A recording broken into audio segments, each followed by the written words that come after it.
Hello friends, welcome to logo channel. இன்றைக்கி நம்ம ஒரு சூப்பரான ஸ்வீட் ரெசிபி தான் பார்க்க போகிறோம். சேமியா பால் பாயசம் எப்படி செய்கிறதுன்னு பார்க்கலாம் வாங்க. அதுக்கு முன்னாடி சப்ஸ்கிரைப் பண்ணாமல் பார்த்துட்டு இருந்தீங்கன்னா சப்ஸ்கிரைப் பண்ணிக்கோங்க. இதுக்கு ஃபஸ்ட்டு ஒரு கடாயில் நெய் ஊற்றிட்டு நம்ம முந்திரி சின்ன சின்னதாக கட் பண்ணி வச்சுருக்கிறதும் அப்புறம் அந்த உலர் திராட்சை அந்த ரெண்டும் நல்லா வறுத்து எடுத்துக்கலாம்.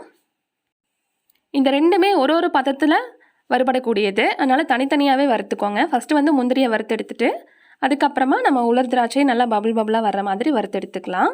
அதை ரெண்டும் எடுத்து தனியாக ஒரு தட்டில் வச்சுக்கலாம்.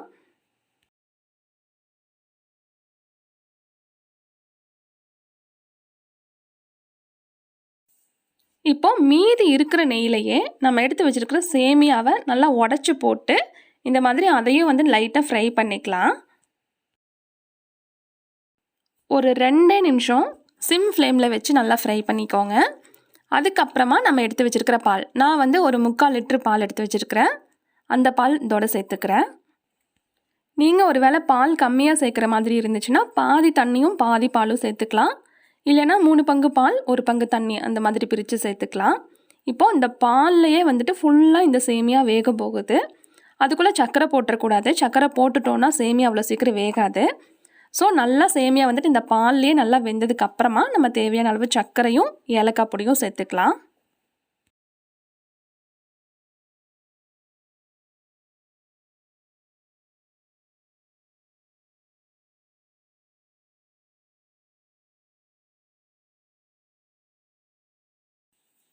இப்போ அந்த சேமியா ஃபுல்லாக நல்லா வெந்துட்டு அது கூட நம்ம சர்க்கரையும் ஏலக்காய் பொடியும் சேர்த்ததுக்கு அப்புறமா ஒரு 5 நிமிஷம் அப்படியே விட்டுருங்க. அந்த சர்க்கரை நல்லா கரைஞ்சி அந்த சேமியாவோட நல்லா ஒட்டி வரும். அதுக்கப்புறமா லாஸ்ட்டாக நம்ம ஆல்ரெடி வறுத்து வச்சுருக்கிற அந்த முந்திரியும் திராட்சையும் சேர்த்துக்கலாம்.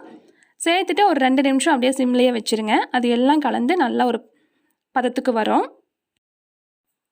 இப்போ பாயாசம் ரெடி ஆயிடுச்சு. உங்களுக்கு கொஞ்சம் லிக்விடாக வேணும்னா கொஞ்சம் முன்னாடியே எடுத்துக்கலாம். இல்லை கொஞ்சம் திக்காக வேணும்னா நம்ம கொஞ்சம் ஒரு 5 நிமிஷம் விட்டு எடுத்துக்கலாம். நம்ம கொஞ்சம் லிக்விடாக இருக்கும்போதே எடுத்தோன்னா அது ஆற பார்த்திங்கன்னா கொஞ்சம் திக்காயிரும். நான் சேர்த்த 3/4 லிட்டர் பால் நல்லா காஞ்சி ஒரு 1/2 லிட்டர் பாலாக சுண்டிருச்சு. எனக்கு அந்தளவு பதம் கரெக்டாக இருந்துச்சு. ஸோ 4 டம்ளர் கலவை நான் எடுத்துட்டேன். இந்த வீடியோ பிடிச்சிருந்துச்சுன்னா லைக் பண்ணி ஷேர் பண்ணுங்கள். சூப்பராக ஆடி 18க்கு சேமியா பால் பாயசம் செஞ்சு சாப்பிடுங்க. தேங்க்ஸ் ஃபார் வாட்சிங்.